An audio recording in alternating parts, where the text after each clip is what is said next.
All right, good morning or good afternoon. We are going to be doing a writing lesson on opinion writing. And I have a picture of this opinion transition paper, and that is on the writing assignment for you to use. And when we do opinion writing, after we read an article, we think about, okay, what our position is. We're going to use these transitions to plan what we're going to write. So, for instance, for sentence starters, for stating our opinion, we could start off, in my opinion, I think, I feel, I believe, I prefer, and my favorite. We're not going to worry about my favorite or I prefer right now. Then when we're going to give reasons, so we can't just say what our opinion is without giving reasons why that's our opinion. So our transitions for providing reasons, we have first, to start with, to begin with, for our initial reason, and then we have second, next, another reason for the other second or third, and for our last reason we'd say finally, lastly, most importantly, or one last reason. And a lot of times we would put the reason that we thought was our most important reason last. And then we want to give examples. When we give a reason, we want to give an example. I'm going to demonstrate these. But for example, for instance, in particular, specifically, additionally, in other words, in fact, an example is.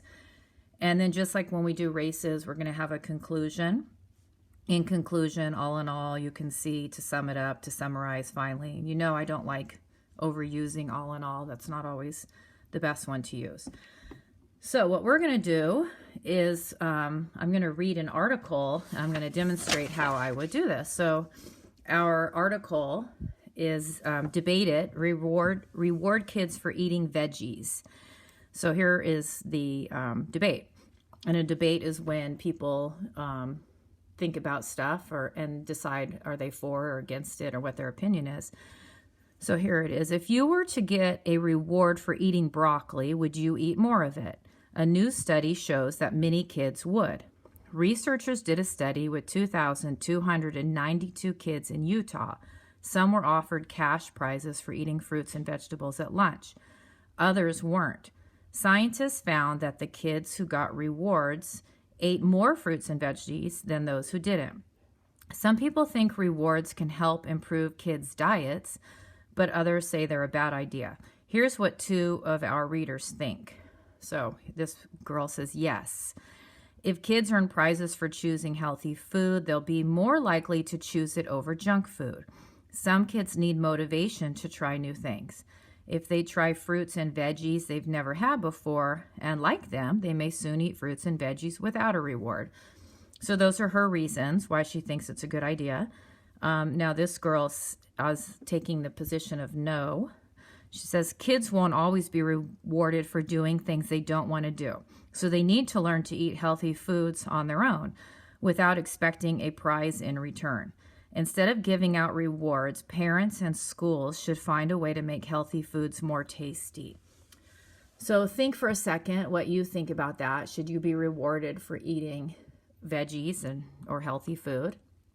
And then I'm going to use my opinion transition paper, and I'm going to use this opinion planner to help me write what I think. And so you could make something like this, and I have a copy on the Google slide for you, but you could draw something like this on your paper. You don't have to have a paper like this.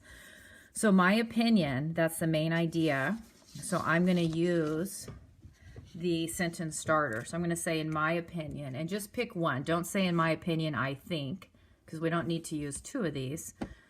So I'm going to say in my opinion, comma, and then kind of like races, we're going to restate the question, and the question is, should kids be rewarded for eating veggies?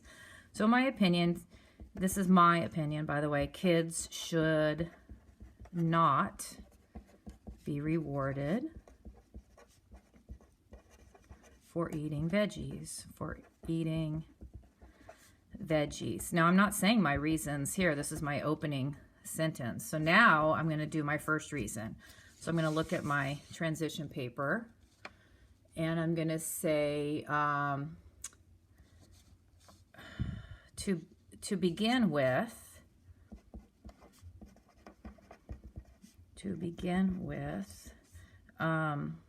let's see. I kind of agree with that girl who says we have to do things that we don't want to do, and we're not always going to be rewarded. So I don't think necessarily rewarding kids for eating veggies is the right thing. And then how are you going to reward them? Are you giving them money? I mean, how would you do that? So to begin with, kids need to learn to eat health or veggies because they are part of a healthy diet.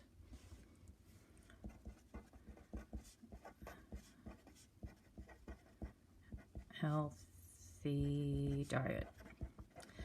I'm going to give another reason. So when we continue with this in the next week or so, we're going to start adding in examples. I'm not going to do that right now, but you could give an example. I might throw in an example somewhere.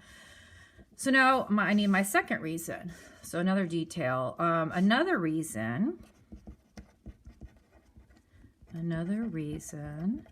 is kids might feel they have to be rewarded for everything they don't want to do.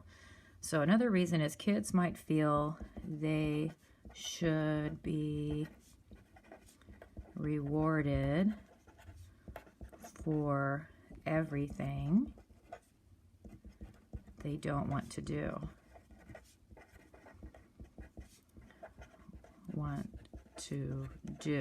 So I could say, for example,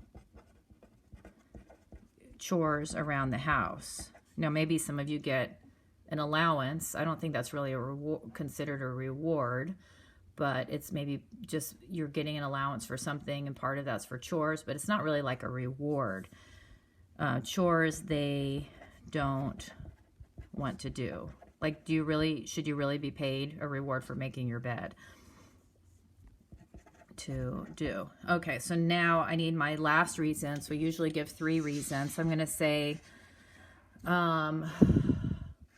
most importantly, do I have a most important reason? I'm not even sure. I'm going to say, most importantly,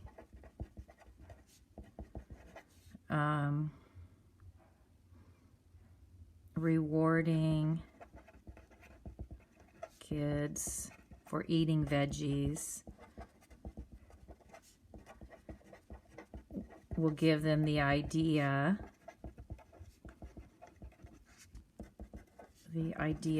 that veggies are terrible, and they have to be rewarded for eating them.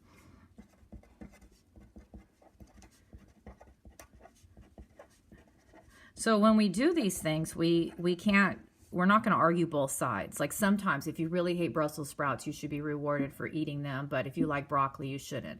We're just picking a side on something. So we're terrible and they have to be rewarded for eating them.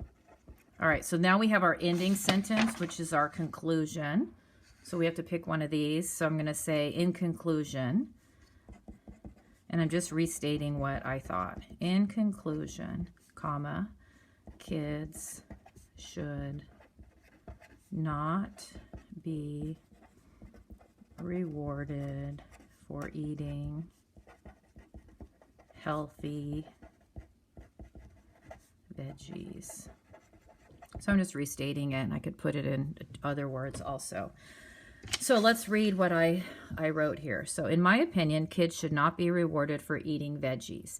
To begin with, kids need to learn to eat veggies because they are part of a healthy diet. Another reason is kids might feel they should be rewarded for everything they don't want to do. For example, chores they don't want to do. Most importantly, rewarding kids for eating veggies will give them the idea that veggies are terrible and they have to be rewarded for eating them. Kind of repetitive there, the way I said it. So if I was rewriting it, I might change the wording a little bit. In conclusion, kids should not be rewarded for eating healthy veggies, and maybe I could say in other things they don't like to eat. All right, so your job this week is I have a different article that I want you to use. You're going to do the same thing. You're going to use your opinion transition that's on your slideshow, and you can do this in your writing journal. You can also look at the opinion planner that I'm going to put a copy of, and then you're going to read this that I'm going to have a picture of, but I'm going to read it right now. Debate it. Should kids have TVs in their bedrooms? Where do you go to watch TV? Many kids head to their bedrooms. A recent study found that more than half of kids aged 10 to 14 have TVs in their rooms. That has some people worried. Research shows that kids with TVs in their rooms watch more TV and get less sleep than other kids. But some people argue that bedroom TVs are no big deal. They say that allowing kids to have their own TVs keeps them from fighting over the remote. Here's what 2 of our readers think. So here's our yes person. Yes, having separate TVs can prevent arguments about what to watch. Also, if a kid is sick, she can stay in her room to watch TV. Then she is less likely to get others sick. In one study, some parents even said that having TVs in their kids' rooms calms kids down before bedtime. So this is interesting because she said in one study. So she's trying to really make her argument like, oh, I have a good argument because I'm quoting a study. All right, this boy takes the no position. If kids have their own TVs, parents may not know if they're watching inappropriate shows. Also, kids might stay in their rooms and watch TV for a long time. Experts say that too much TV can lead to headaches and other health issues. Plus, staring at a TV doesn't help kids exercise their brains. So, those are your 2 differing opinions. You have this. So I want you to think about what your position is, and then using our format, you're going to write what you think about it. And then I'm going to ask you to take a picture of what you wrote, and you can put it in Google Docs and send it to me so you can share it with me, either in Google Classroom or in Google Docs, whatever is easier for you to take a photo of it and share it with me. And then we can talk about it. We'll have a Zoom and we'll talk about what we think, yes or no. So any questions, you can always send me a message on Google Docs about this. Thanks.